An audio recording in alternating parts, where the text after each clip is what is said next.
everybody, Vicki Fitch here, your direct sales expert and the host of Vicki Fitch Live, A Fresh Perspective. Now, you guys have probably been anxiously awaiting the broadcast this month. We have AR and VR month. Now, some of you are saying, what is AR? What's VR? Augmented reality and virtual reality. I have some experts lined up this month to start giving you the information you need to identify what these things are, how they're disrupting things, and how they can actually take your business to the next level. So I'm looking forward to introducing you to a guest. Now, I know some of you guys were hoping Mr. Ryan Bell was in the house, but we did have he had a meeting that kind of went over, or some issue that happened, and we have a fantastic fill-in, Mr. Jak Wilmot. Let me tell you a little bit about Jak, because you guys are going to be amazed by this guy. He's a VR filmmaker from Atlanta, experimenting with storytelling in virtual reality. After graduating high school, I didn't say college, I said high school, in 2016, he spent the summer learning the virtual reality animation pipeline, later releasing Studio Disrupt's debut VR film, Please State Your Name, at Cinequest at the Atlanta Film Festival. Now, we're going to be playing a little excerpt of that, and I have to tell you, it's incredibly impressive. So I think you guys are going to be just as impressed with this young man as I am. So, and I hope I even pronounced your last name right. So I want to introduce you to Jak, who's going to tell me for sure how to say his last name. Jak, how are you? Good. Thank you so much. Okay. So how do we say it? Wilmot? It's Wilmot. Well, almost there. Make sure I get the opt there. You're awesome. Yeah, and I forgot to mention, those of you guys who are downloading this broadcast on iTunes or Stitcher or Blog Talk Radio, thank you guys so much. I would love for you guys to see the episode live. It will be on YouTube. It's also on VickiFitch.com on the Vicki Fitch Live tab, as well as here on Facebook on my public figure page, Vicki Fitch 1. This is episode 31 with Jak Wilmot, and I'm going to totally nail his name every other time I say it on the broadcast. Yeah, bro. So, Jak, first of all, honestly, I always ask a question of the day, and I know today's question is, how old are you? Oh, I'm 19. Yeah. 19. So when people start seeing and hearing and identifying with what you're doing at such a young age, first of all, they're going to be really amazed. And I have to tell you, when I watch your video, that you carry yourself so well, and just like you are on this interview already, that, you have more of a sophistication and an opportunity to really show people that you are an educated guy. You're not just, and I'm not saying that people can't come into the space with a very free, kind of freewheeling kind of perspective, but you seem very grounded, and I just love that about you, even just the limited time we've gotten to speak together. So tell me a little bit about yourself. Thank you so much. Appreciate it. Yeah, I mean, I'm just kind of I've always been like really interested in film and animation. So sort of from an early age, I just sort of started like experimenting with different like VFX programs or editing, and just sort of tried to slowly transition into actual animation. So, yeah. Okay. All right. Well, that kind of gives us a little idea of where you are. And are you, obviously you're kind of connected in, in a community, in your community, because Ryan obviously knew you and transferred, told me to hook up with you. So tell me a little bit about the AR VR community. Do you belong to a tight-knit community? Yeah. I mean, it's definitely growing. It's exciting to see sort of like everyone coming together and just like experimenting in the new medium and trying to figure it out. But I mean, Atlanta specifically, there's a big sort of like technology scene here. There's like a lot of startups, so it is exciting to see sort of the grassroots VR community growing in Atlanta. Yeah, and you don't sound like you're from Atlanta. Have you not lived there very long, or have you just somehow kept that very systematic voice? I don't know. I guess I sort of kept it suppressed. I've been here since I was 7, so. Well, that's pretty impressive. I got to tell you, most people in Atlanta have a bit of a twang, and I don't hear much of a twang from you. Thanks.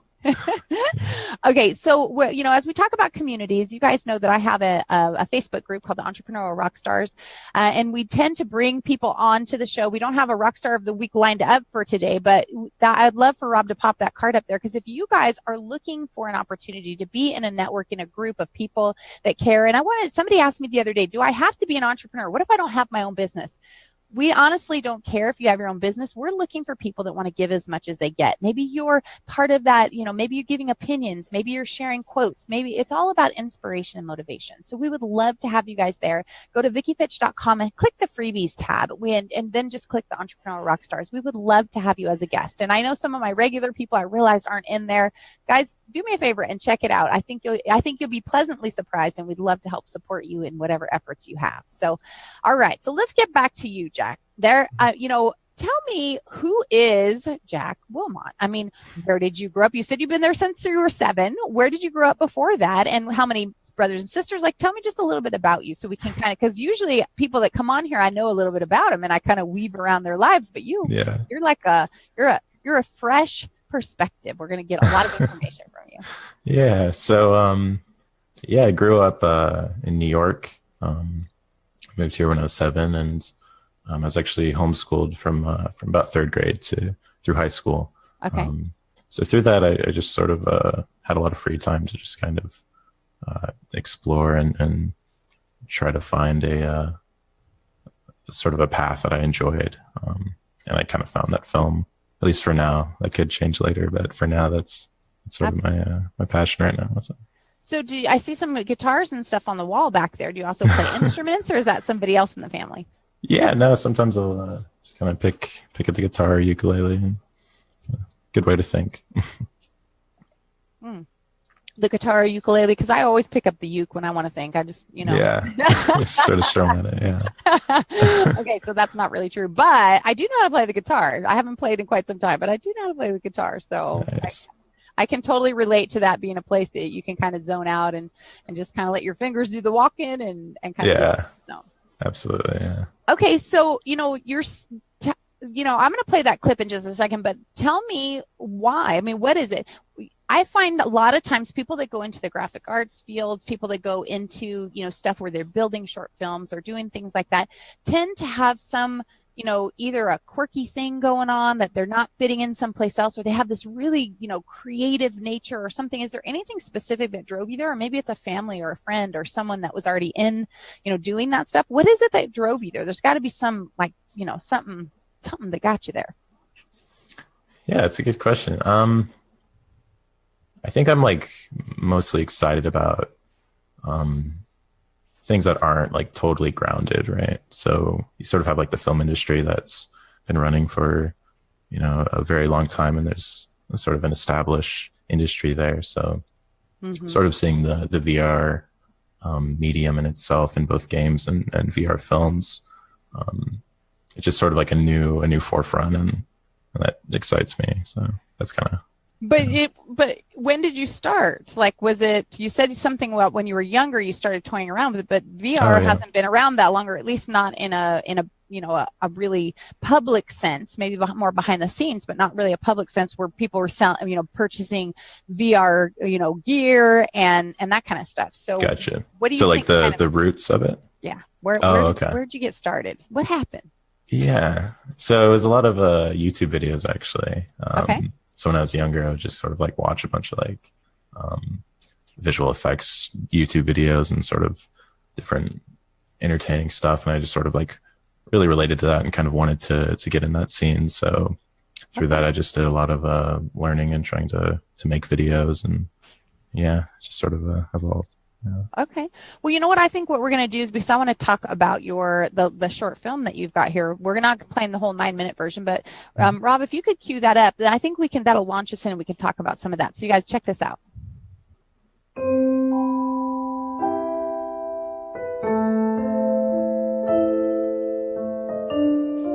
The technological side of animation has already been established and paved, and kind of with this new medium of virtual reality, it's up to developers and animators to kind of come together and figure out how to tell stories in this new medium. Please State Your Name is a short animated film told completely in virtual reality. The story follows a small decapitated robot head as he's thrown into this giant garbage facility. We based it on an amazing short story written by Leon de la Garza of In This Future or the Next. And really, when I started out on the film, I kind of wanted characters that viewers could easily show empathy towards. And I found that being in VR and standing next to these characters that have no legs and have no arms and are kind of just wobbling around making their way you feel connected to them, and you feel like they're there. And that's one of the beautiful things about virtual reality, in my opinion. We have two versions of the film we're releasing, the first being completely virtual reality. This makes use of room scale, which allows you to kind of get up to the characters and crouch down with them and really see what they're doing throughout the story. The second being a 360 video version, which allows users with smartphones to experience the film using a mobile headset. This is Studio Disrupt's first film, and we're really figuring this out as we go. But my hope is that viewers will be able to get immersed in this world and kind of enjoy this story of this little robot wobbling around and see the story that unfolds.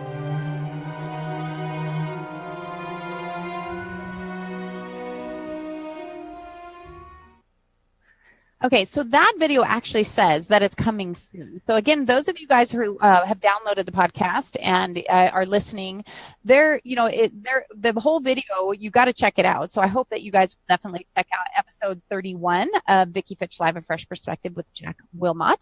But that video was really amazing. So I want to know how was that film? Like, who was doing that? Was it you? Was it other people? Is it all digitally created? How do you go about creating a short film, and how do you storyboard it out?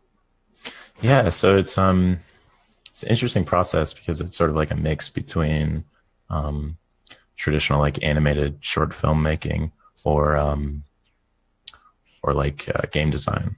So a lot of it is sort of doing like that traditional side. At least my process is sort of like storyboarding it out and writing the script and really trying to get a good idea of the story and how it would play out in a virtual sort of 360 environment.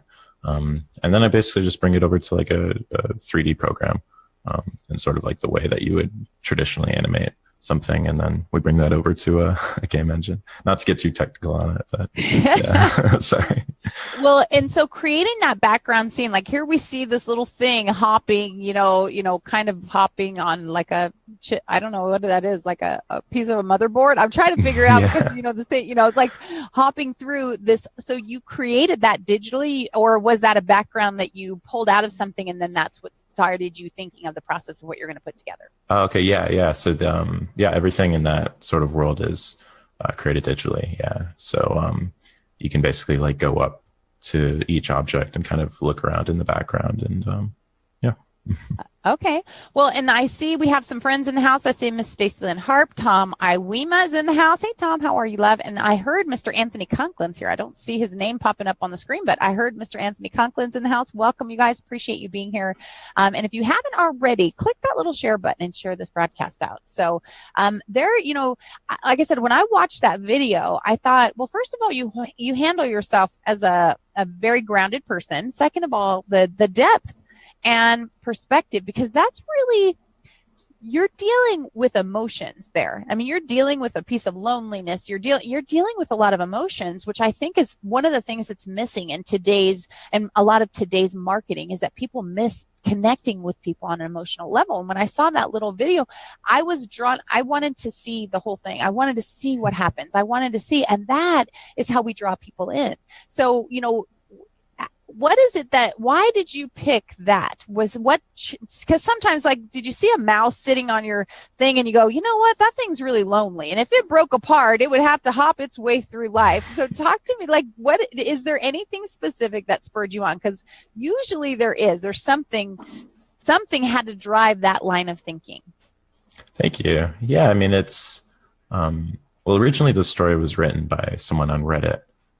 Sort of like this writing prompts subreddit, and so I reached out to him, and it's sort of like the same type of story with two little decapitated robots, and I really connected with it, and sort of the idea that if you're sort of like in a situation, if you sort of work your way out of that situation and try to overcome that situation, that's sort of the main idea behind the film, sort of having this little robot that looks hopeless and just sort of wobbling around. So a little discouraged and maybe a little bit hopeless, but yet, there's some perseverance that is coming, and it's going to get there. And I'm going to put it in the show notes. I'm going to put the link because we do have a link for the whole, a whole thing. And Stacy says you have a great radio voice. So, that's that drop, that that very cool. As a matter of fact, Stacy popped in a few questions while I was over on Periscope, that I'm going to actually ask you in just a little bit. But that there's a lot. I think you have a lot of passion, but you seem a little subdued. I know you're thinking, people are probably getting you nervous. So I want you to pretend nobody's listening. We're not talking. It's just me and you sitting on a couch and say, just this, your old bud Vic is sitting on the couch with you. I want you to tell me, because I know I can feel it in my bones that if nobody was listening, you'd kind of like dig right in and go, oh my gosh, I got to tell you, this is what I was thinking. I know it sounds hokey or it sounds this, or I know there's a lot more in there. So I want you to forget anybody's here and just talk to me. Just talk about what? Talk to me. Yeah, come on, talk to me. Yeah. I mean, it's, I don't know, like what top, like anything about VR? Anything. Well, yeah, because we're going to go to a lot of different places, but what's the piece that inspires you the most? I mean, there's a driving force. There's no 19-year-old on the planet that doesn't have a driving force, that sits down and puts that kind of time and energy into, putting this film together and then, bringing it to, and am I saying it right? Is it Cinequest or is it Cinequest? Cinequest? Yeah, Cinequest. Yeah. Cinequest. People, they just don't do that. They don't go, I'm just through this arbitrary thing. I think I'm just going to go, do the Atlanta Film Festival. I'm just going to go do that. There's a passion involved. There's something that's involved.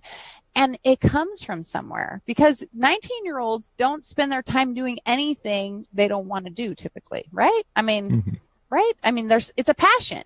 Yeah. But I want to see the passion. I want to hear the passion. I want you to tell these people why you love what you do.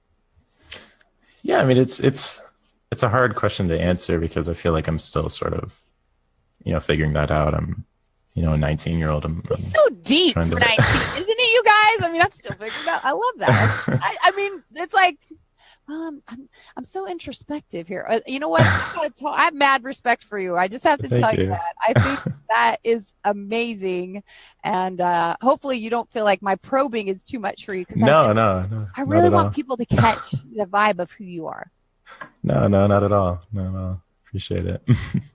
Okay, so then we'll adjust our line of questioning really quick. And I see Nikki Ramos is in the house and Mia is in the house. Thank you guys so much. How Second Life, Stacy wants to know how Second Life and the new VR stuff interact, or if Second Life is something that's old and gone now. Yeah, that's I think the creator of Second Life is actually working on a sort of like a VR game, like Second Life 2. So it's going to be interesting sort of seeing that whole social side of VR grow and sort of how that will sort of shape the landscape of VR. Okay. Yeah. So why don't you start by telling people, help them understand what is virtual reality versus augmented reality. Sure. So virtual reality is sort of a immersive environment. So you put on a headset and you're sort of in that environment. Your outside world is sort of escaping. And augmented reality is sort of a mixture of that. So you have 3D objects that are placed into the world. So you can still see your surrounding environment, but you have the intersection of virtual objects. Okay. So for people that don't quite understand that Pokemon Go is a really good, representation of that, right? Where you can switch the mode and you can see the Pokemon sitting on your kid's shoulder or, on your bathroom sink. So it's really taking the existing, what you have, and then, augmenting something inside that perception, correct? Yeah, absolutely. That was, it was exciting to see sort of like an app like that really take off like it did. I think it was a really good introduction to augmented reality for a lot of people. Yeah. I think that people, because it gives people, it went worldwide, it blew up. They kind of, did a nosedive, right? They had a little blip recently with adding on the new Pokemon, the new characters. My son's like, I'm almost interested enough to really do it. To do it again. Yeah. Almost. I'm like, so, as a matter of fact, because I have a 14-year-old and a 20-year-old, and even the 20-year-old was crazy, playing it. The 14-year-old wanted to, instead of me walking on the treadmill, he wanted to walk around the neighborhood with me so he could catch Pokemon. Yeah. And so I was at his school the other day, and I almost caught Cyndaquil, and he's like, "No, you didn't, Mom." I was like, "Yeah, I did. He just happened to run, And so the fact that we can bring in generations together talking about certain things, and realizing that there's so many things in common that people don't have to be afraid of technology, because without that introduction, that segue from Pokemon Go for people understanding augmented reality, a lot of people that are, Generation Xers and above might go, no, I don't want to hear it. I don't want to know about it because it sounds too techie. It sounds too much for me. I don't know what that means. The only exposure I've had to virtual reality before is people standing in cages with those masks on and doing stuff, and I don't know what that is, and I wouldn't do it. And like they just start to withdraw and put up these boundaries, right? Mm-hmm. Yeah, absolutely. And I think that's when Pokemon Go came out, it gave a bridge so people could talk and understand. And now some people can get a visual of what I'm saying because they saw a lot more of it, because they were exposed to it on a really, massive level. Mm-hmm. So Rob's showing some pieces there of somebody just fell down. I don't know. I don't know if that's what all, maybe he just got, maybe somebody just got smacked. I don't know what happened. Oh, he's playing billiards and he fell. Well, again, those of you who are listening on the podcast, you've got to check this episode out because that was actually pretty funny. I thought maybe he was playing a game and some virtually shot him and he fell over or something. So what games do you play that are either virtual reality or augmented reality? Yeah, so sort of feel like it changes every week. Okay. But most recently it's been this game called Tethered. Okay. It's just sort of a really good representation of the VR, the limits of, or the potential of VR, I think. So yeah, Tethered, if anyone wants to look that up. And so tell us a little bit about it. Tethered is a fighting game. What kind of game is Tethered? Yeah, so it's a sort of like a, they call them God game modes. So you sort of have like little characters that you can take care of. Okay. Yeah, it's super exciting to see apps like that and games sort of embrace VR and especially in like the character and storytelling side.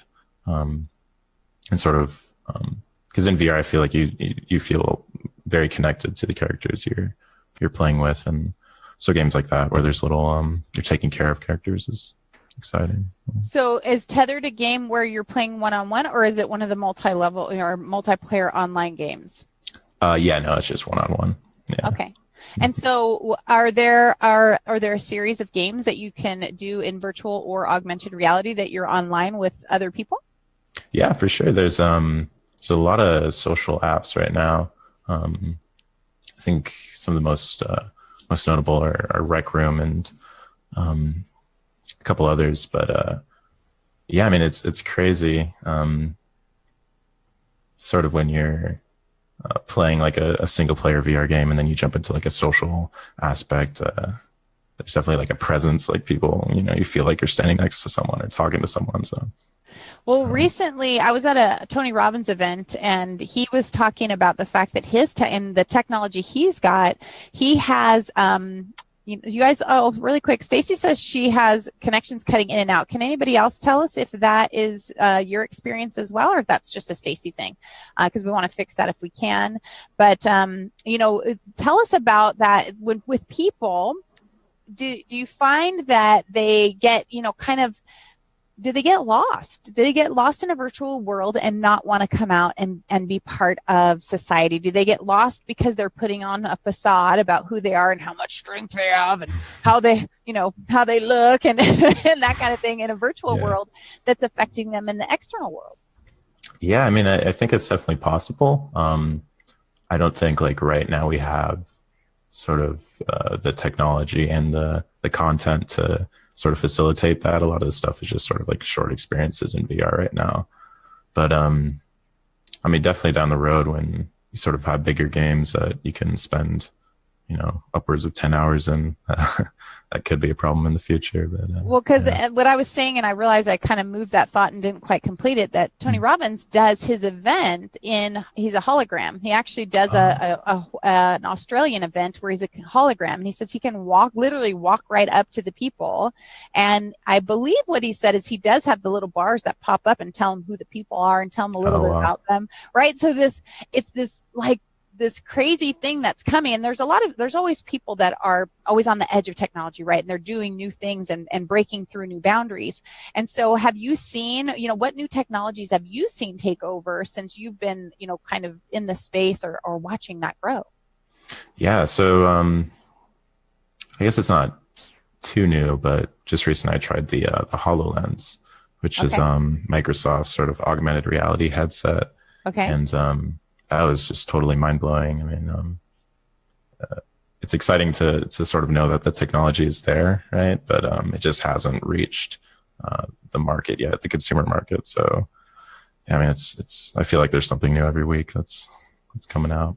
Well, has there been some favorite that you've had that you said, oh, this is the thing, this is something that's really going to change? Because I want to blend this in, because a lot of the people that are watching our show are business people. So, there's things like, we were talking on my scope earlier that Denny's, for instance, has their, where they've got the little characters that you can color. And then when you put the screen on, whatever the program is, the character pops up to life. Like the little, the gingerbread man starts dancing around. The kids are like, they're looking and there's not there, but they look on their phone and it is like, how do you see VR and AR becoming something amazing for, businesses and entrepreneurs, how people build their businesses and their brands with it?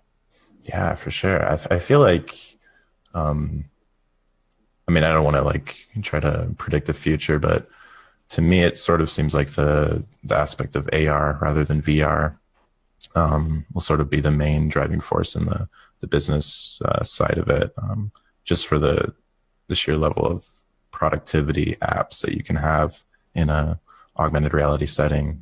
I think will totally change the way like a regular office works, or even a desk space. Yeah, I mean it's interesting. Adam Nally, aka Doc Muscles, is saying, "Oh, please predict the future, Jack." He wants you to throw out some predictions, and I see Mr. Ryan Bell is in the house. So Ryan must have finished his meeting. Ryan is the one that was originally scheduled and then referred us to you, Jack, and we're super excited about that. So Ryan, thanks for being here. And Ryan left you a really cool compliment. He said, "I believe that this young man could represent the future of VR." So, right, nice. Right, appreciate it. Right, that's kind of a mic drop kind of comment coming from Mr. Ryan Bell, and that's a pretty fabulous thing.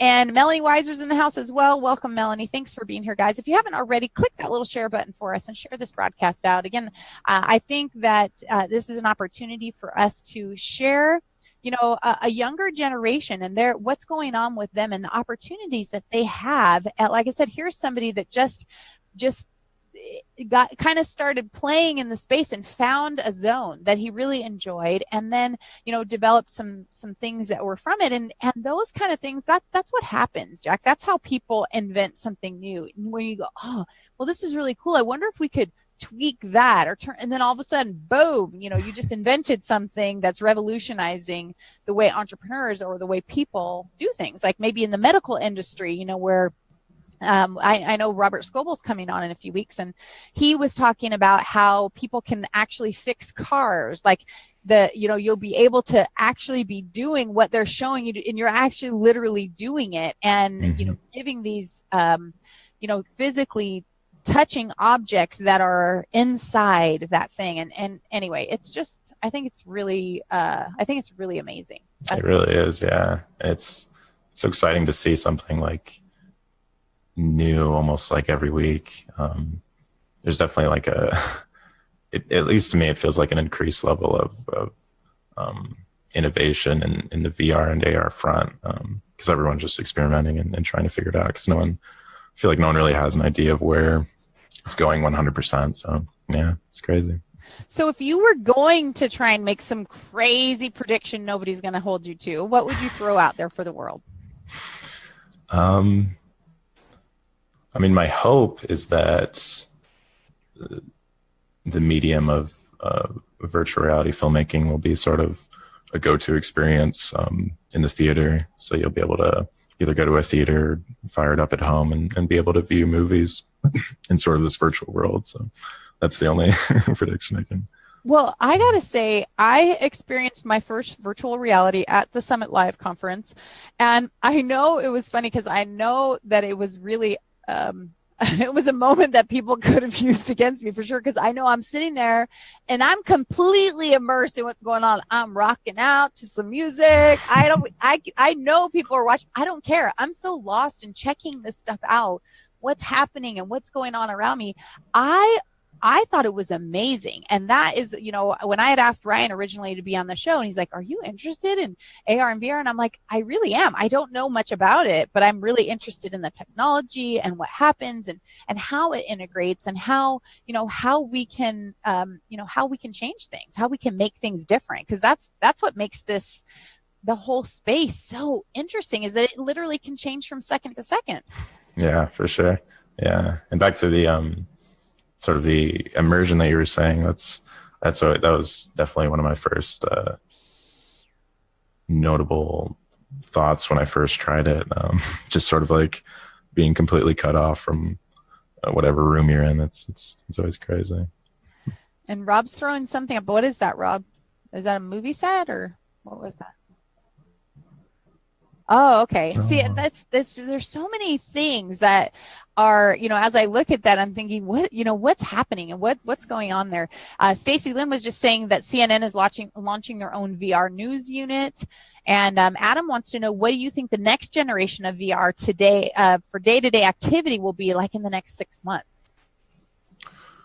Ooh, that's a hard one. I'm not sure on the, what do you say, on the day-to-day activity. Yeah, I don't know. I see a lot of like mobile headsets starting to really sort of take the reins and try to create a great experience on that front. So hopefully either like Samsung or Google will just continue to be innovating on that front so that the entry-level price for VR lowers and people will be able to experience it on a day-to-day basis. Yeah. Well, as we talk about that, what gear do you recommend? And if somebody did want to start, looking at some of these things, and I see we have some other questions about it too, but if they wanted to look at certain gear and doing certain things, what would you recommend? What gear do you think is good for a beginner, for instance? What gear do you think, is the most cost effective? I mean, obviously they had the cardboard ones that held your phone for a while. What do you recommend though? If somebody was saying, you know what, I really want to kind of get into this space and check it out. Yeah, sure. So for sort of like a first-time user, I'd say just like a Gear VR. That's Samsung's headset. So you can basically just throw in your phone and put on a headset and be sort of in a virtual reality environment. So that's great. The price point is super low. Google also has a headset.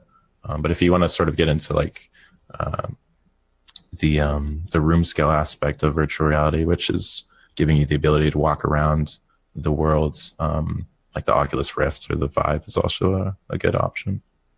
So when you say it's a really low price point, tell me, what does that mean? Because for the viewers that are listening in, what does that mean, a low price point? Yeah, I think it's, I want to say like $70. Oh, really? For the headset itself, yeah. Okay. So you can connect to your phone with that. And what else do you need in order to get, like, do you have to purchase kind of like video games? Remember, we're trying to talk to people that know zero about virtual reality. I know a little more than zero, but, barely, right? So is it something you invest in, like games or services, or is it free content that you're able to get and just kind of absorb and consume or participate in? That's a great, what headset is that, by the way, before you answer? And what does he have in his hands? That is... Yeah, so that's the Oculus Rift. Okay. So that's sort of like a more PC-based headset. Okay. With that, you would obviously need like a very sort of beefy computer, which could run VR games. But sort of like the entry-level side with a mobile headset, you can sort of get the headset, throw it on, and then usually in those environments they have like a store section, which allows you to sort of like pick whether you want like games or apps or utilities. Okay. So you can just sort of browse and see what you like for your taste. And so are there sections, are there free things as well? Like you can, for $100 or so, you can get and, go somewhere virtually, or is that then you have to purchase a bunch of, you get to go to the end of the street there, but you can't, that's black until you, you throw in some more money in the meter. What is it? Yeah. So, I mean, it's very comparable to like the App Store, like on your phone, right? So there's a bunch of like developers that will release different experiences. So yeah, you could see like, go to the Egyptian pyramids for, free or something. And then another app that'll allow you to go to a concert for 99 cents or something. So there's definitely a lot of content, and yeah, it's always sort of updating on the different distribution channels. Yeah. Awesome. Well, we got a few more questions here, so let's check this out. Let's see. Adam is saying, will VR replace the attempt at Google Glass? That's one of the questions. I think not so much VR, but sort of like AR, when that is sort of able to be compacted into like a small sort of pair of glasses. I can definitely sort of see it replacing the idea of Google Glass. Yeah. Okay. Yeah. So yeah, I mean, there's so much to think about, right? And I know Cathy Hackl had posted that Facebook has that that 360. They have that virtual reality 360 for the Gear VR, and that it was announced today, I think, and maybe I just saw it today and it was announced a different day, but there's so many different things there. What do you think about that technology, about where that's going, the Facebook 360 and being able to do that in virtual reality? Yeah, it's exciting. I mean, I know Facebook is like really obviously revamping their live stream and video platform. So I'm super interested to see like what they'll do. I know they're working on sort of like I think it's called like Facebook social VR or something with the Oculus Rift.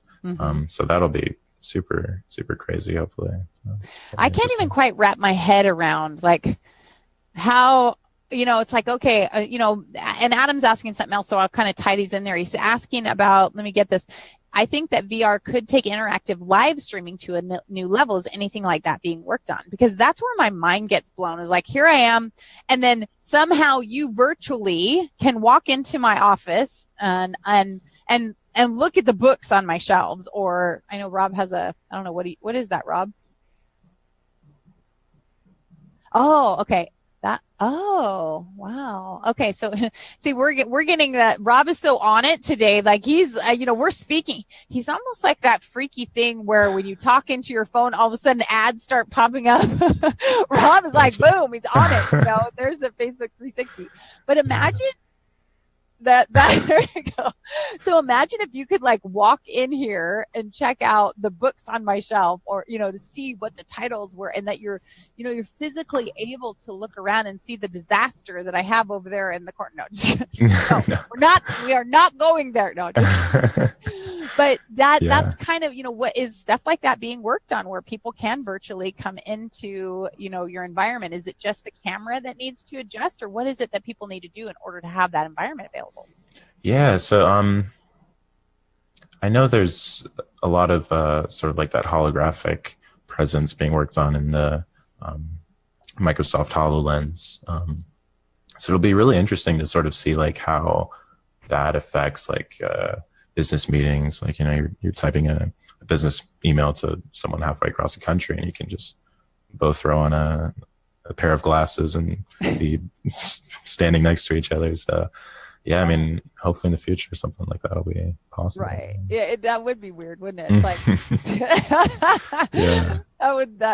It brings a whole new level of intimacy, even as you're trying to connect with people and understand who they are. And I have clients as a business consultant. I have clients all over the world, and so to even be able to immerse yourself in their culture or something that's going on that's a little bit different, where where you were talking about the Egyptian pyramids, or going to Australia, or going to Italy, or going there's the hologram from Star Wars. Bringing in, but it's really interesting how even as Rob brought that in, as Star Wars has been a real catalyst, I think, and maybe I'm wrong, maybe all these things were already on the horizon and people just became more aware of them, but it seems like the George Lucas concept has, a lot of things have emerged from that, where people started pushing the envelope of what they could do just based on a theory. Am I off base there? Is that true, false, or do you not know the answer? Yeah, I mean, I always love looking at like sort of like science fiction and sort of seeing how that, whether it be like 30 years or 40 years later sort of comes to life with like the holograms or the virtual reality. So it's always crazy. Yeah. But George Lucas does seem to be on point there. Right? It's almost like he's got this crazy visionary thing, and they're showing this virtual chessboard that is, in 3D, and it's amazing. Like it's a little disconcerting, right? I mean, like that we could really get lost in a virtual reality, and and that it's amazing that we have opportunities. But it's also a little bit scary that, people can just kind of sink into something that's not, truly tangible. Yeah, for sure. It's almost, I don't want to say it's like another dimension, but it is hopefully down the road. Yeah, I mean, it does sort of feel that way. Yeah. We're going into the AR world. We're going into the VR world. Like we're removing ourselves from this one just for the minute. And it's different. It's really different. Let's see what other, I'm trying to see if there's other. Adam says, imagine Vicki Fitch will have a fresh perspective broadcast in VR and virtual reality. That'd be great. Let's see. What do you think about transhumanism and VR? Stacy wants to know. Transhumanism? I'm not sure. What?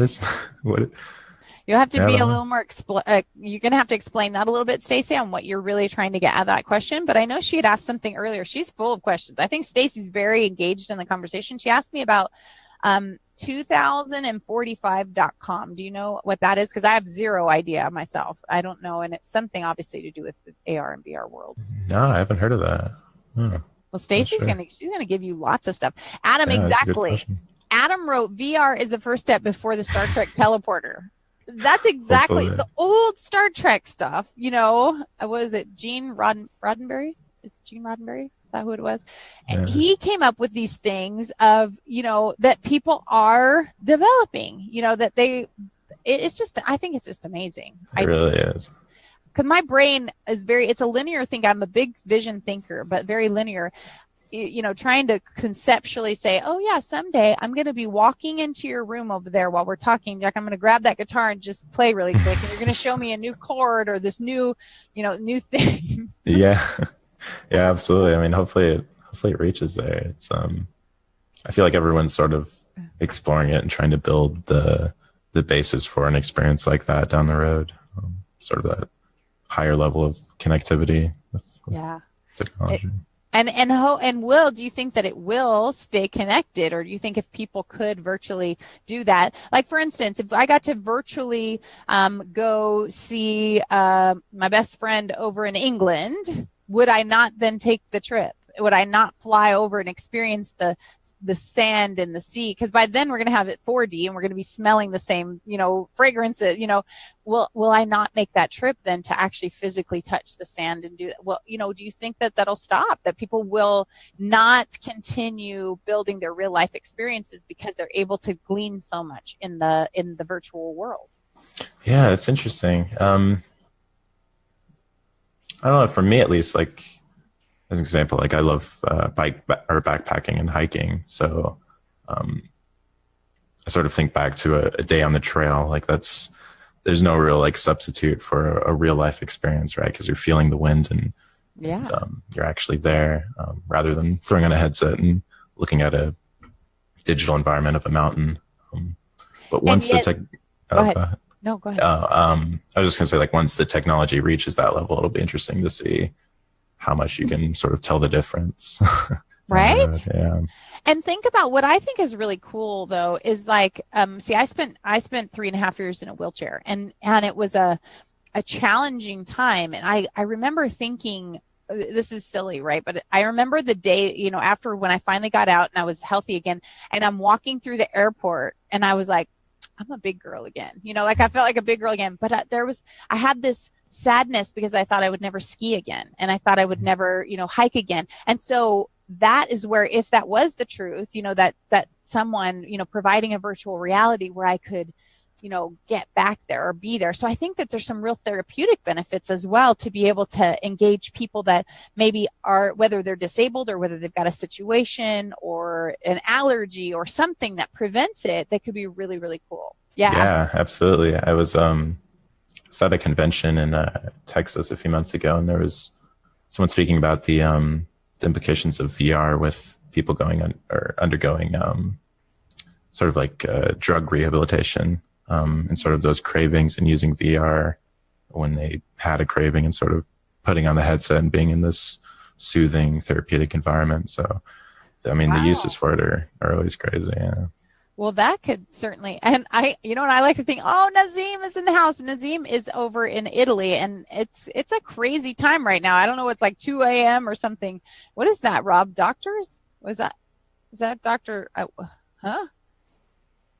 I don't know what it is. It kind of looks like he's cut body parts. I don't know. It looks a little bit more morbid. I can't tell what's happening. Oh, maybe they're electronic arms. I don't know what that is. I'm not sure. But it looks like somebody's looking and watching what he's doing virtually. Like they can literally get in there and kind of figure out what to do. But to your point, Jak, what I thought was good. I come from a family with some addiction and alcoholism and drug addiction. And so watching what an opportunity that would be, if that would work, to be able to put a VR headset on and somebody to find an alternative to because a lot of times we know drug addiction and alcoholism starts as an escape. They're trying to get away from something. And so, as we open that up, and I know you're only 19, but you're still very worldly. Like you have a very good philosophy and perspective of world. Do you think someone could become addicted to VR? Yeah, I think it's definitely possible. You always read stories of like people getting addicted to sort of like multiplayer or mass multiplayer online games. So, I mean, I think it sort of depends on the person, the experiences, and the content that's being produced. I think there's both like a responsibility on developers to create good experiences. But I mean, it comes down to the person and sort of, yeah. Don't show me that, Rob. I'm never letting my son ever touch it.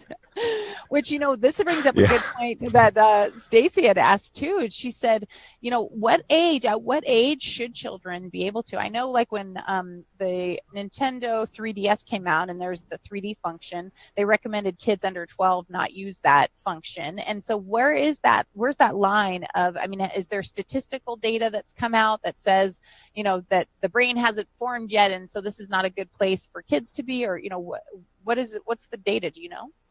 Yeah, I'm not sure if there's any data, but it is always interesting to see like a younger person sort of throw on a headset, and they almost seem like more intuitive with it. I've noticed there's sort of this app called Tilt Brush, which basically allows you to grab a controller.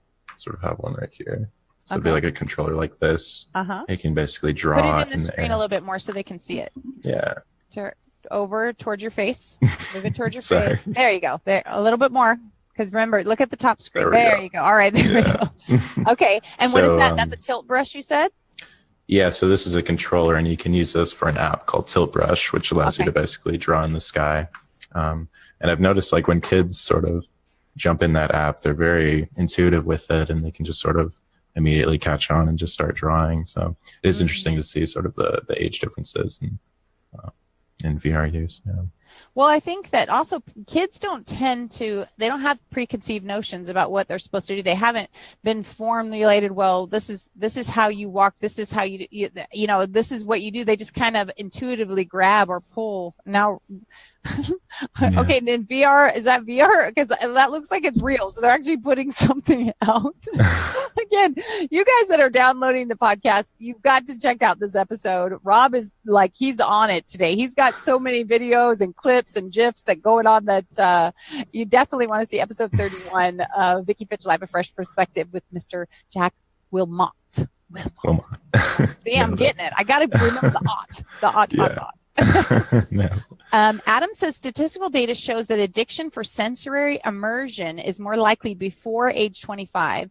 Most executive function of the brain doesn't fully form until around age 25. So that's a good a good thing to think about too, is allowing that participation, because I imagine there's going to be a whole new level of athletes coming out of families when they can practice in VR, where the kid doesn't matter what's going on. They can be practicing their baseball swing. They can be practicing that golf swing. They can be practicing these things regardless if they have the facilities and stuff available that they have. They will all of a sudden have access, and I'm sure they're going to have data that's coming back that's identifying what that swing is like, what that, and I think we're going to really, I think this could produce a whole new level of physicians, of surgeons, of, mechanics, of anything that you could really start to learn from the masters, because most people don't have an opportunity to really see what somebody else is doing, like really immerse themselves. And this sounds like a really fantastic way for people to get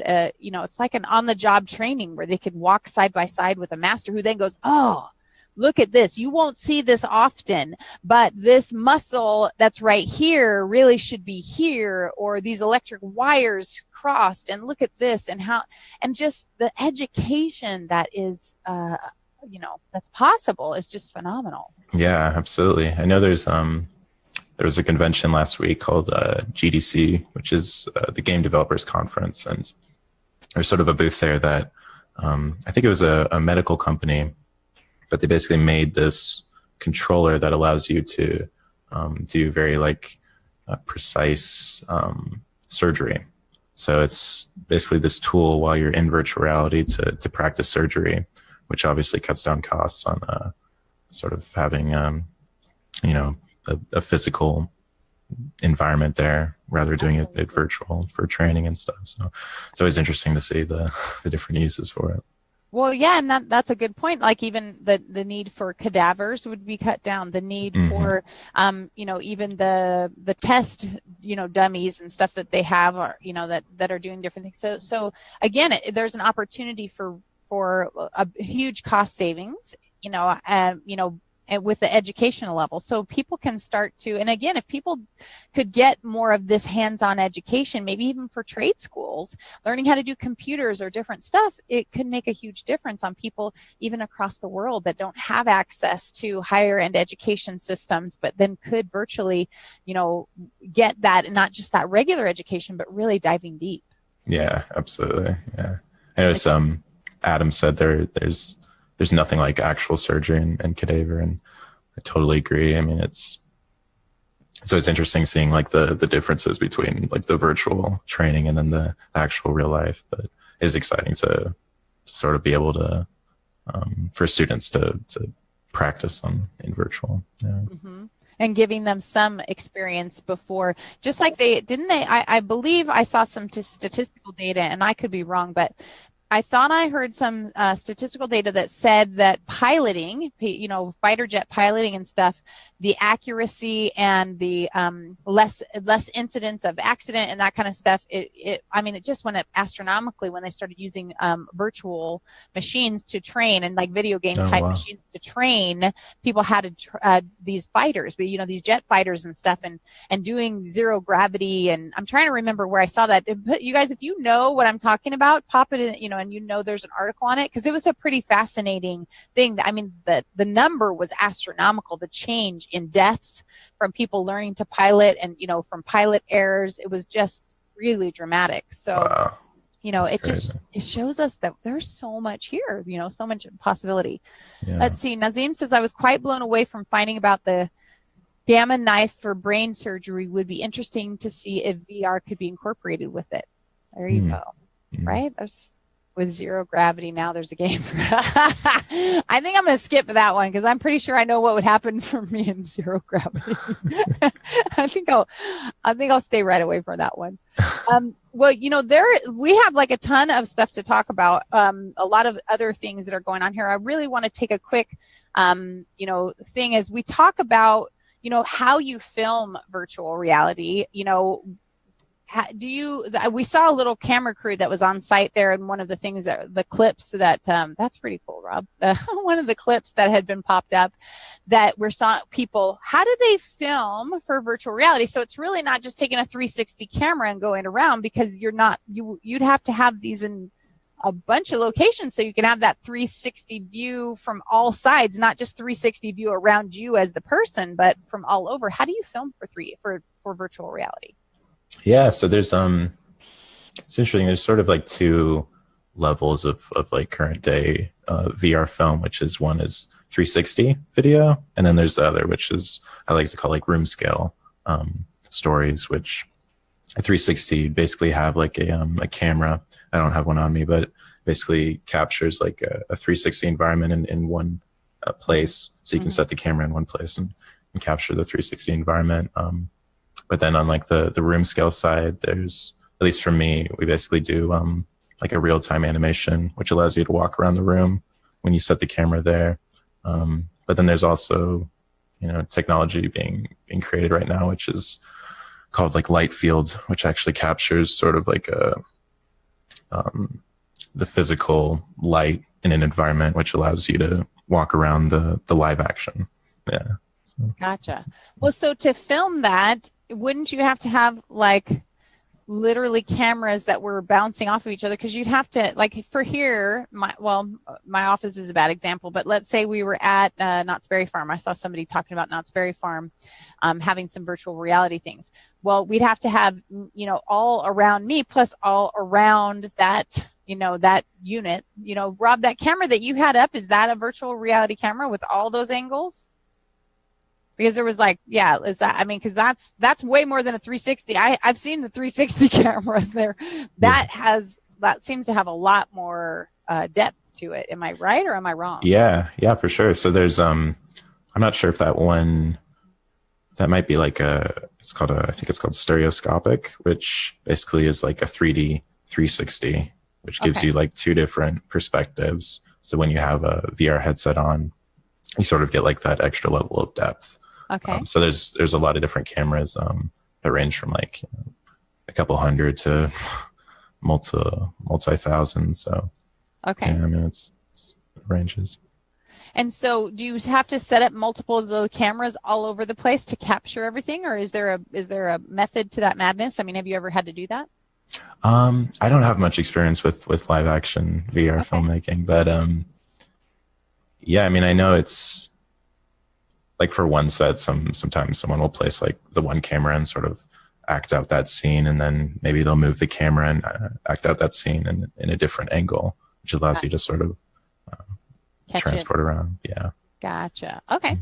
So, well, as we're talking really quick about, you know, cameras and angles and recording, we definitely want to give, you know, a shout out to one of our sponsors, which is Archon Mounts, as that, you know, they have the great gear. As for technology, you know, we as live streamers, a lot of my audience is a live streaming audience. They like to be on Facebook Live and Periscope, and they have the best gear ever. And right there, you can see, if you go to archon.com, that broadcaster I use all the time. I also use the TW broadcaster.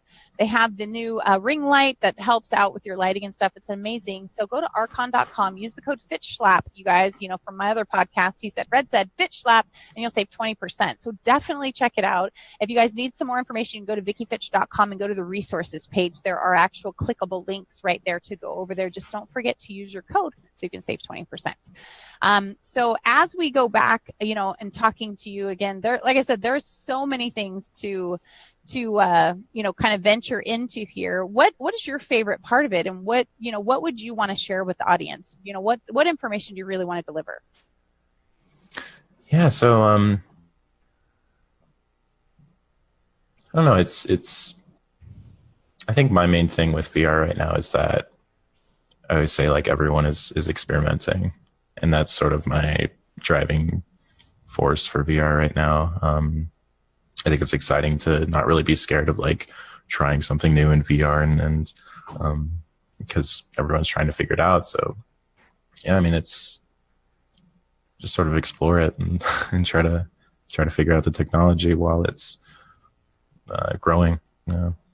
And it's not really like you can fail. I mean, you try it, you experiment, and you find something that really works, and you know, you get to share it out with other people. You find things that go, it didn't go so well, but you know, it's kind of an adventure, right? Yeah, absolutely. It's all a learning experience. It was quite a wild ride in some of those situations. It's quite a wild ride. It's also kind of scary though, because I feel like with the film industry, you sort of have like the big directors like Peter Jackson or Ridley Scott, but there's no one in VR really to show you how it's done. But yeah, I mean, it's all just a journey.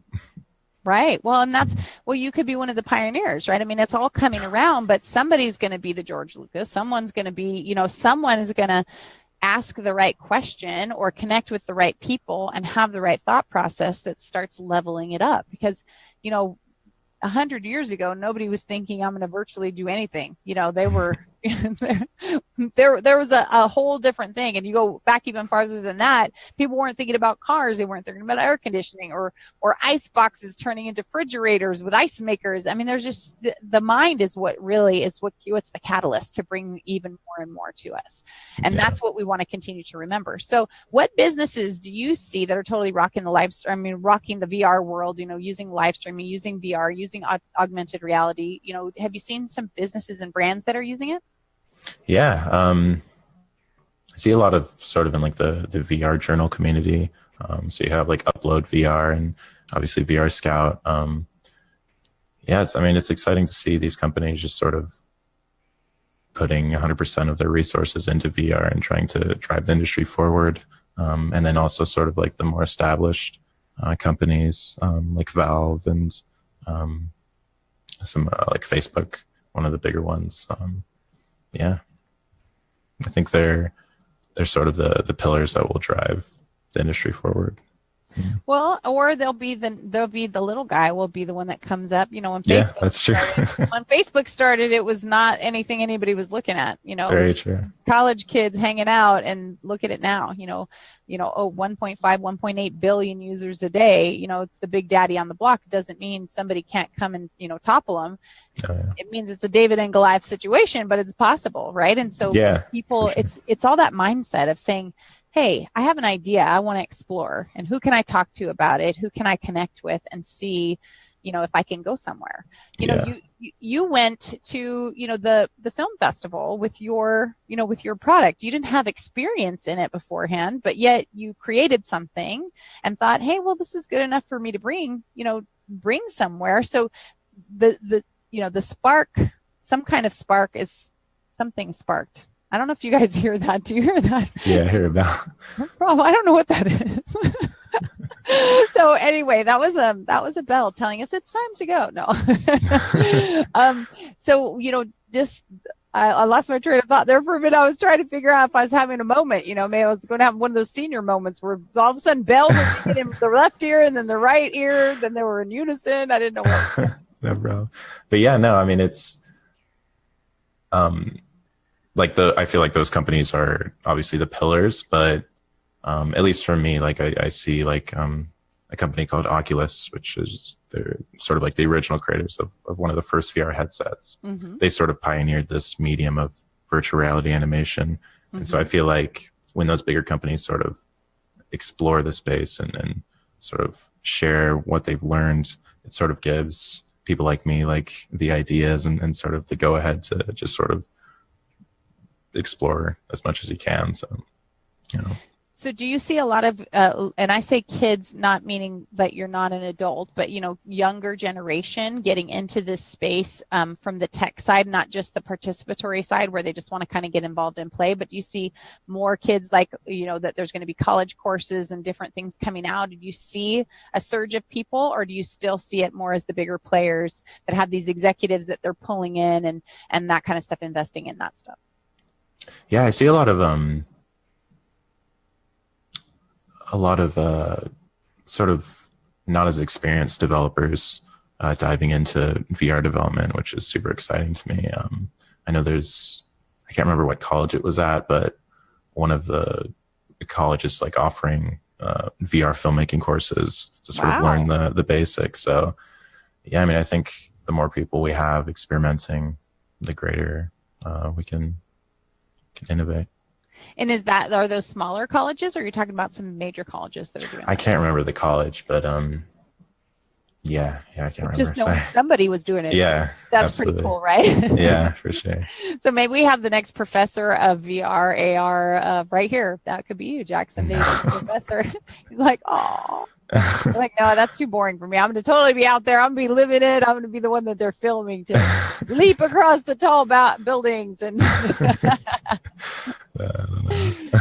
well, Well, I'm looking at some other questions here that I was talking about. We as we're kind of wrapping up the show, is that, what do you want to share with people? Like, what's your biggest part of your passion and excitement about your industry, or things that you want to tell people about? Is there a place that they should go, should check out? What would you want to like share with the audience that will excite them, or that you could share from your own knowledge and experience? Yeah, I mean, I would just encourage people to explore it. I mean, I think there's a lot of different uses for VR and AR. And I like to think sort of everyone is at a level playing field right now, because obviously everyone's trying to figure it out. So now is a perfect time to just sort of jump in and either make your own stuff, or sort of collaborate with others to try to figure something out. Because, I mean, in my opinion, VR and AR will be integrated into our lives in 10, 20 years. So yeah, I mean, hopefully not like that. On the train now. Hopefully not like that. Hopefully. For those of you in the podcast, Rob just put a clip up of somebody who's playing and then got a little scared of something, chucked the equipment off of her head and around. So hopefully there'll be people that are prepared and ready. Hopefully boys don't start using it to scare girls, because I can so see that. New ways to scare the pants off a girl. I didn't mean it the way that might have sounded. New ways to scare a girl, that's always the age-old thing, is people jumping out from, brothers scaring sisters, or people, scaring other people. There's always great videos of people either like tripping or getting scared in VR. Those are always great. There is a new show. I think it's new. I just saw it come up on Netflix, and I started watching an episode, and it was really kind of freaky. I mean, honestly, I'm trying to remember the name of it. I have to think really quick. But it had the first episode. I watched, I think, 2 or 3 episodes. The first episode was a girl who was it just basically showed how her life was so geared on social media, right? And then, basically it was kind of likes and shares kind of thing. And she's tra-la-la around. And if you smile at people, then they, hit your thing, and then your rating goes up. And she was trying to get a 5. You're trying to get a 5-star rating. And she had a 3.2, and she needed to go. And then somebody wanted her, and they just went through this whole thing. But everything was built around getting people to up level you. If you didn't smile, you raised your voice, they, oh wait, like they were all designed around, this system. And by the end of the episode, she basically lost everything. She yelled at someone at the airport, and the security guard downgraded her, a whole point for 24 hours. And then the person whose wedding she was going to be in said, no, you're too low. Now you're not allowed to come. And it just overemphasized what people are doing in a social media. And then the second episode was putting an implant in the back of somebody's neck, and how he was imagining things, and they paid him, he was getting paid to do this, and these creatures coming out, and he knows they're not there, but he's freaking out. And it just shows you, though, as you look at episodes of this kind of television revolution, just like when we had Star Trek back in the day, and then now those things are coming to fruition, and you start looking forward and going, oh my gosh, those things are coming. I mean, they're not so far off. The book 1984 by George Orwell. Did you even read that anymore? Did you have to read that in school? No, I don't think I. Okay. He's like, I have no idea what you're talking about, lady. Rob's giving me a thumbs up. He knows what I'm talking about, because at the time, this book was about technology and how it was going to know where you are and what you were doing. And they were saying it was going to come in 1984. And I think he wrote it, was it the 40s or the 50s? And it was just scary tech. But it's really what's going on, except the cameras don't fly like a drone. They actually are planted everywhere, and there's, access to you. But it just shows that there's futuristic thinkers out there that are looking at these things and opportunities and where they're going, so I have 2 more main questions. Yeah, there you go. Rob's popping the book up. If you guys haven't read it, you should read it, although it won't have the same impact now, because that is life. But when you realize when it was written, it'll definitely, definitely make you think. So as we're, I'm a business consultant, right? And so I'm always teaching people how to level up their business, how to expand, how to try and get ahead of the curve and utilize whatever's coming in technology and get ahead of it, just like with live streaming, to be one of the early adopters, to be someone that's, on that trend. So people are looking at you, like sponsors want people that are really good at live streaming to, promo their things. Businesses and brands are going to be looking for people that are, I don't want to say avid users, but certainly I want to say more articulate users, effective users of this technology. So what advice would you give to those people? Can you see that coming around the corner where people are going to need that? And how would you recommend that they get ahead of the curve right now so they can actually utilize this trend for, building their business and brand? Yeah, I mean, I think there's a lot of tools now that sort of make the process of creating virtual reality content a lot easier. I think Samsung has a bunch of cameras that are a couple $100, and I think those are a great starting point for anyone wanting to sort of integrate VR content into their business. Yeah. And do you think they need to hire people like you? And is that something you do? Is what, we didn't really talk about, what is your business? I know Social Disrupt, right? Social Disrupt? Studio Disrupt. Sorry. Yeah, I was close. I hopefully get a B for effort. I'm so sorry if that was terrible. No to problem. Get the name of your company wrong. So, no problem. Studio Disrupt, what do you do? What exactly is your job? How can people hire you? How can they utilize your services? And how can we help you to promote your business? Yeah, so we're more of a content company, right? So we produce content and release it on VR headsets to create entertainment for VR consumers. So I don't offer any services other than you can head on our website and check out our films. Yeah. So do you, if people want, like if again, there's a lot of live streamers that watch the show, if people want to add that in, or they want somebody to create, they want to be able to refer somebody to create, is that what you'll do? You create content. So people tell you, hey, I'm looking for, I was going to actually give you an actual example, but I won't, because I might be releasing information somebody doesn't want me to, but I have this character that is part of my brand, and I want this character to have its own comic strip, or this own activity, and I would like to create some virtual reality or augmented reality. I want to create something that's more real and get ahead of the curve instead of just doing a comic strip, to give people something to immerse themselves into for a moment. Is that something that you could do? I don't specifically do that, but I know there are tons of companies, like if you're wanting to do that with your business, there's tons of VR marketing agencies that sort of have expertise in that field. Yeah.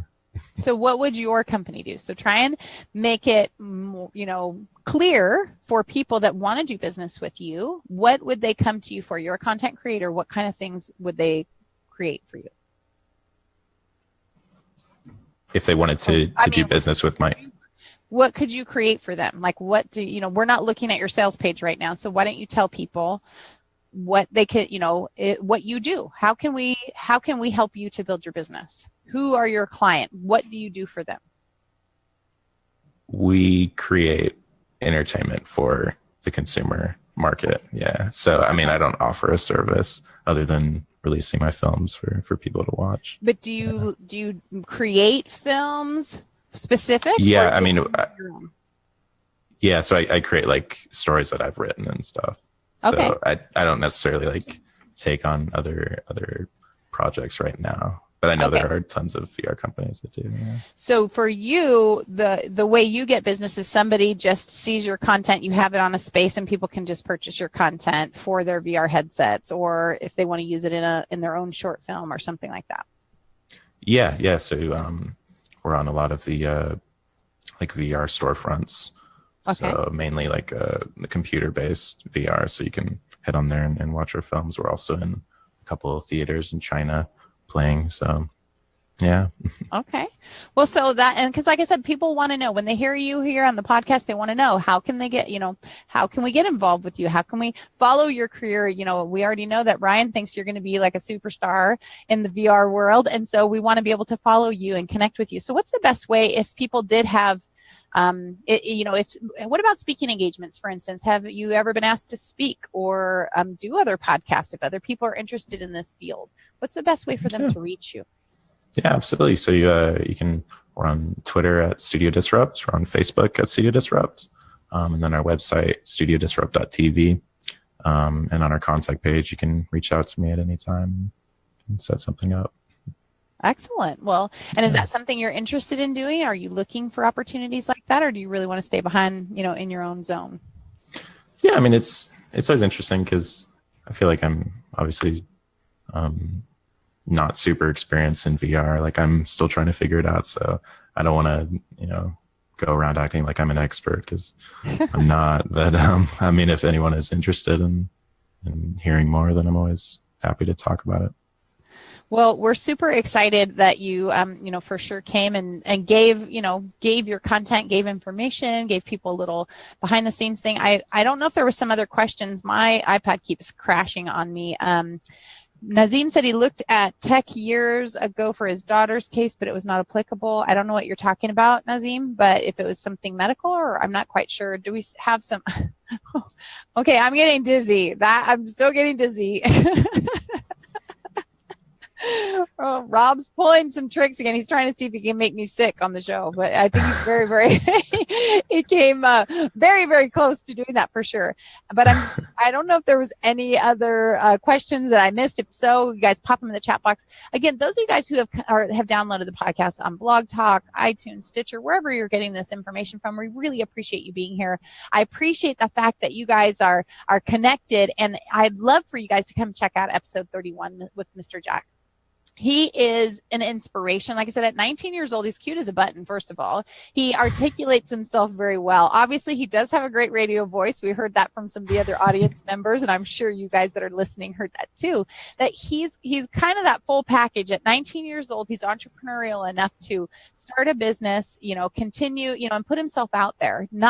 He's not pulling himself back and saying, I'm not going to get involved in the real world. He's immersing himself in what he does and then sending it out there to the world. And again, connecting with people like Ryan Bell. And we, of course, missed you, Ryan. Thank you so much for having Jak come in your stead. And thank you for popping in on the broadcast as well. We appreciate that. Again, you have given a lot to the community for virtual reality and augmented reality. And we're super excited about that. So we do have a favorite thought and a favorite quote of yours, which I think is really cool. Rob, if you can pop that up.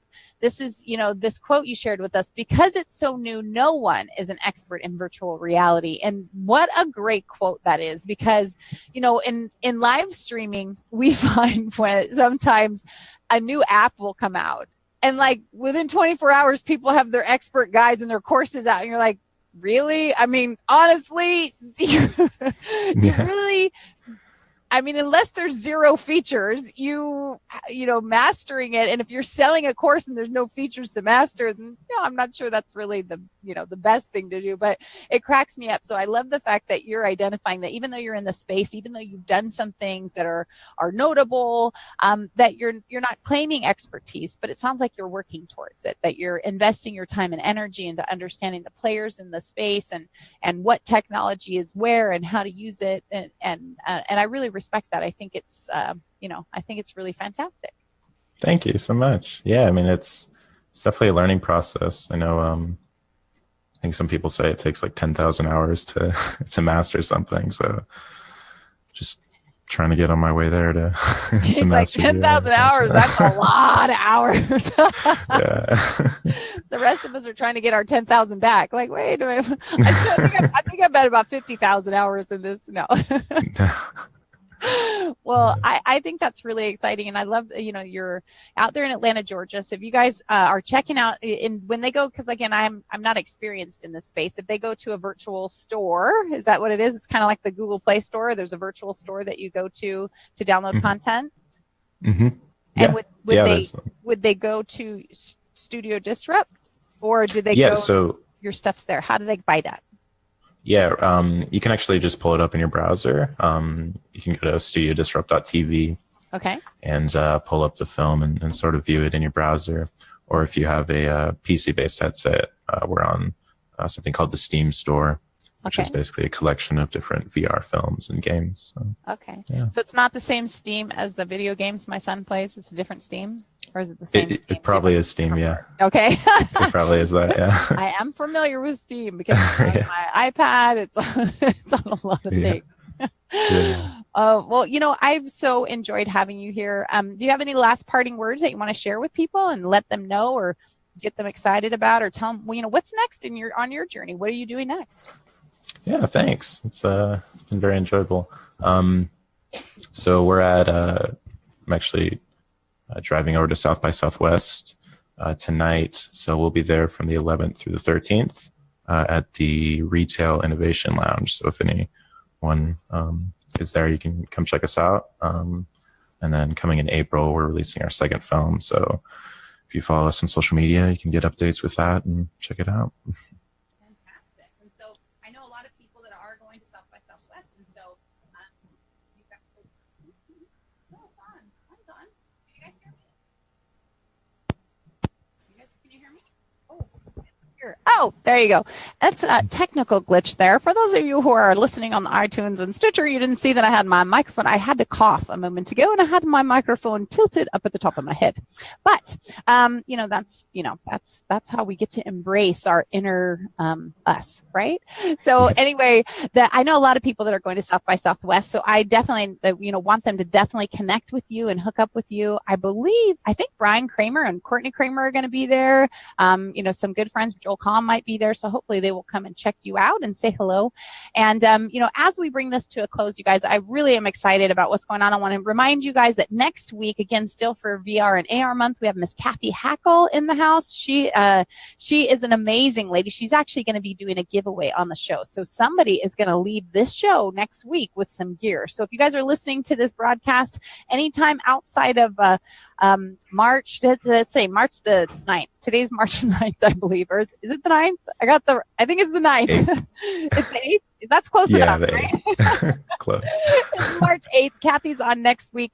So during that next week, next Wednesday night, there will be a giveaway on the show. So I hope you guys will check out and remember, go to facebook.com/VickiFitch1. If you guys are listening on iTunes or Stitcher, you still will have a chance. We put this up really fast, so you guys will have a chance to be here live. You have to be in the live audience to win that VR headset next week. The following week, we have Mr. Robert Scoble. The following week is actually social media marketing world. But the following week, Mr. Robert Scoble will be here, and he'll be talking about some more amazing things like we were talking about with Jak, about literally fixing things and changing things, and how he's actually been involved in some behind the scenes stuff that will probably blow your mind. I know my mind was blown.